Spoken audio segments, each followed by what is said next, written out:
दिल्ली के parliament house में आज मुख्यमंत्री डॉक्टर मोहन यादव ने केंद्रीय वित्त मंत्री निर्मला सीतारमण से मुलाकात की। इसमें राज्य के आर्थिक मुद्दों को लेकर चर्चा हुई। सीएम डॉक्टर मोहन यादव ने इस मुलाकात को सकारात्मक बताते हुए कहा कि वित्त मंत्री ने भरोसा दिलाया कि 31 मार्च के पहले विभिन्न विभागों का बकाया जल्द ही जारी कर दिया जाएगा।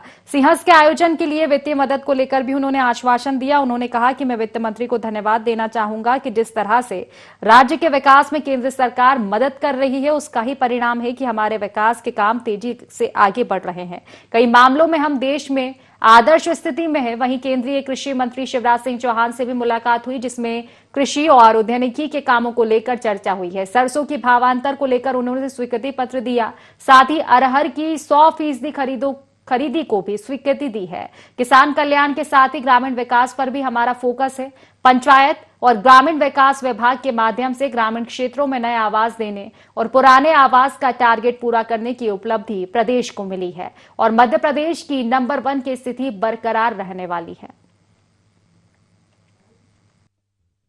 हमारे राज्य के कई सारे विषयों को लेकर के माननीय वित्त मंत्री जी से मुलाकात भी हुई और विभिन्न विभागों के 31 मार्च के पहले उनके ड्यू का भुगतान हो जाए और साथ ही सिंहस्थ का भी भविष्य में जो आयोजन होने वाला उसमें भी वित्तीय मदद हो।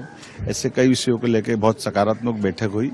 माननीय वित्त मंत्री जी ने कई प्रकार के राशि तुरंत रिलीज करने का निर्णय बताया भी है।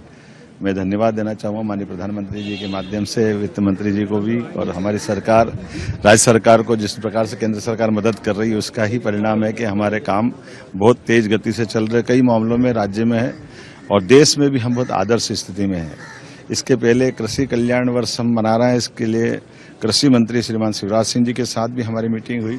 दोनों प्रकार से कृषि और उद्यानिकी इत्यादि कामों को लेकर के भविष्य में हम जैसे सोयाबीन पे भावांतर की हमने योजना लागू की थी, सरसों की भावांतर योजना का भी उन्होंने आज ही हमको स्वीकृति पत्र भी दिया है और अरहर भी जितने चाहे खरीदेंगे।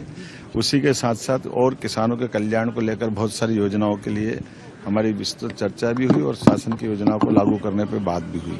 साथ ही साथ पंचायत ग्रामीण विकास के माध्यम से ग्रामीण क्षेत्र में नए आवास देने को लेकर के और पुराना टारगेट पूरा करने को लेकर के भी महत्वपूर्ण हमारा अचीवमेंट हुआ है। मैं उम्मीद करूंगा किसान कल्याण के साथ साथ ग्रामीण आवास के अंदर भी हमारे मध्य प्रदेश सरकार की जो देश में नंबर 1 की स्थिति वो बरकरार रहेगी और हम जन कल्याणकारी योजनाओं को लागू रखेंगे।